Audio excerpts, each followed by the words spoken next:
Okay, y'all. First, I want to apologize because I kind of been sitting in my feelings for like the past few days. I was supposed to come back and talk to y'all about anger, so I guess this will be a good time to share my experience and why I'm experiencing anger at this time. So last night I don't. I'm just gonna say this warning: like, don't use these words unless you really are ready to be revealed the truth or what it is that you missed throughout the day. So I was like headed to sleep, and I'm like, okay, spirit revealed to me which wasn't revealed to me while I was awake. And I went to sleep, and in my dream, um spirit had took me to my father. And I don't think I shared this with y'all because I've been like, just kind of dealing on my own. But I had went to my father back in December. I believe it was December, like the end of December. And I visit him, and I wrote him a letter on how I felt, and like what I had been feeling all these years. I needed to get it out because spiritually it was stopping me up. So I did just that. I went to him. I got to speak what I had to say. I also learned, well, my daddy's in a nursing home. So I also got to learn that my daddy was a feeder, which means you have to feed him. He can feed himself, but he's still a feeder. Because, like, they gave him certain type of utensils that had, like, a curve in it because his hands is crippled up from all the strokes that he's had. So, anyways, I took care of that. So I haven't been back. I went back again to watch his football team with him, which was the Steelers. And then I was supposed to take the kids back, and I hadn't been back because I had some other stuff to take care of. Not to mention, I'm caring for my mother who has dementia, and she lives with me. So it's just a lot. And I went to sleep, and guess where spirit took me? To my dad. Took me right to the nursing home to my dad. And on top of that, the past couple of days, I've been feeling a pull, like, to go see him. And on top of seeing his favorite car, like, that's one thing I knew about him was his favorite car. Sorry, y'all, I got an eyelash in my eye. All right, so his favorite car is a Corvette.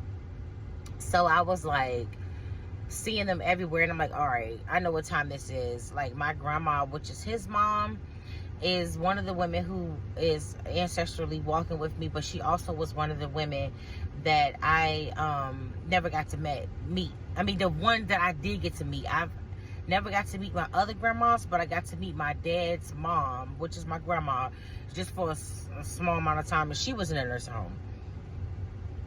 Okay. So before that, I went back and I read this message from my daddy's wife that she has sent me back in October, but I reread it because when I read it, it's like I read through it and I didn't like read it. And in there, it was telling me stuff about basically I needed to know, which my grandma's name is not the name that I've been calling her and knew her by. And then my daddy's last name is not the last name that I've always knew him by. So I'm just like, family secrets is real. Like, why do families lie to us about certain things and then, like, they die with the secrets? Honestly, it kind of irritated me. So I sat with that anger a little bit last night because I just realized it again that, hey, she didn't tell my daddy. My daddy was a grown-ass man, like, literally probably was in his 60s when he found this out. My daddy is now 79. He'll be 80 this year. And so that irritated me a little bit because I'm like, well, who the fuck is my grandma if I've been calling her Onyx and her real name is Louise? And even when I visit her and when I visit her in the nursing home, they had her down as Onyx Rhodes. When I visit her in, when she passed away, I was in 9th grade. I went to her funeral with my oldest son's father. He went with me and supported me. And on her obituary, it says Onyx. So now I'm fucking confused as to who the fuck this lady is now, because yeah, her name is different, and then the last names are different. So anyways, I'm holding that anger right now. So I wanted to say that anger can be triggered and brought up in a lot of different ways. One of my techniques that I use to get through anger is breath work. When you come back in part 2, I'm going to, because this is getting long, it's like 5 minutes. When you come back in part 2, I'm going to share you one of my breath works that I use, that I work with, to help me reset my emotions and my nervous system, and to get back to a place of peace. Okay? Now, it don't always work like on like the first, you know what I'm saying? It takes time. Like you gotta get in a routine of doing breath work. I am not new to it, but it's still kind of new to me. So like the breath work thing has been going on for like almost 2 months now.